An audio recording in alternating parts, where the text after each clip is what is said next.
సహాయకుడు ఆయన, నీ మీద మమత పుట్టించేది ఆయన, దయ పుట్టించేది ఆయన, కనికరం పుట్టించేది ఆయన, నిన్ను బాగు చేసేది ఆయన, బ్రతికించేది ఆయన.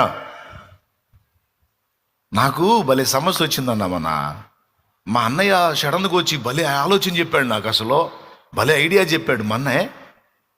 నీ బొంద మిన్నాయకు అంత తెలివి లేదు. మిన్నాయకు ఐడియా ఇచ్చి పంపించింది పెద్ద అన్నయ్య.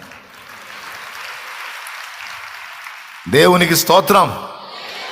నేను చెప్తున్నా, ఆపత్కాలమందు నిన్ను ఆదుకొనడానికి కావలసిన ఆలోచనను చెప్పువాడు ఆయన. మనుషుల్నే వాడుకుంటాడు, ఆ మనుషుల ద్వారా. శాలేమన్నా, అన్నా నువ్వు చెప్పిన మాటలతో బతికానన్నా, లేకపోతే నేను చచ్చిపోయేదన్నా, నేను చచ్చిపోయేవాడిని అన్నా. వందనాలు తమ్ముడా, వందనాలు చెల్లెలా. అసలు నువ్వెవరో శాలేమన్నకు తెలుసా?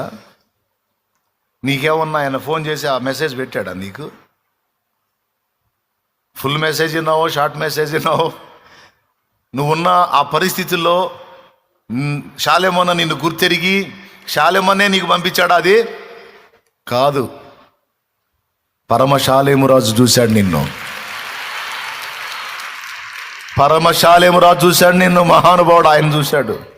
నీ కృంగుబాటు, ధైర్యం చెడిందని నీ స్థితి, వేదన, నువ్వు చేసుకుంటున్న ఆత్మహత్య ఆలోచన, ఇవన్నీ ఆయన చూశాడు. చూసి ఈ మనిషికి సరిపోయినటువంటి మాట ఏదైతే ఉందో ఆ మాట నా నోట పలికించింది ఆయనే. అది నీ దగ్గరకు వచ్చేటట్టు చేసింది ఆయనే. మరుగునుంటాడండి, ఏమీ తెలియనట్టు మరుగునుంటాడు. అసలు నాకేం సంబంధం లేదన్నట్టు మరుగునుంటాడు. మొత్తం కథ అంతా ఆయనే చేస్తాడు. ఇది రా తల్లి అసలు విషయం, అది రా తల్లి, అదమ్మా. ఇప్పుడు చెప్పండి అమ్మా, ఎవరమ్మా? సర్వకాల సర్వావస్థల యందు కంటికి రెప్పలా నిన్ను గాచుకుంటుంది ఎవరమ్మా? శాలేమన్నా. కోటం అయిపోయిందంటే అడ్రస్ కూడా చెక్కాడు. అన్నా అన్నా అంటే కూడా చంపాడు పడి. మరి అందరికీ సమాధానం చెప్పాలంటే ఇక అందరూ కూర్చోబెట్టి నన్ను మీరు ప్రార్థన చేయాల్సి వచ్చింది. అందరితో మాట్లాడి ప్రార్థన చేసి అడ్డం పడతాను నేను. ఇక మీరు కూర్చోబెట్టి ప్రభువా నీ దాసుని యేసు నామములో లేపునాయనని ప్రార్థన చేయాల్సి వచ్చింది. నేను ఎక్కడ తట్టుకుంటానండి ఇన్ని వేల మందిని? ఇంతమందిని కాదు, ఇంకా ఇంతమందిని కాదు, ఇంకెంతమందినైనా మోయగలిగిన వాడు ఆయన.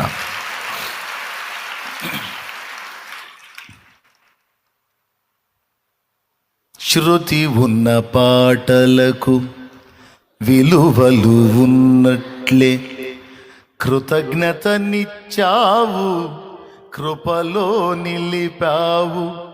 కృంగిన వేళలో నన్ను లేవనెత్తిన చిరునామా నీవేగా.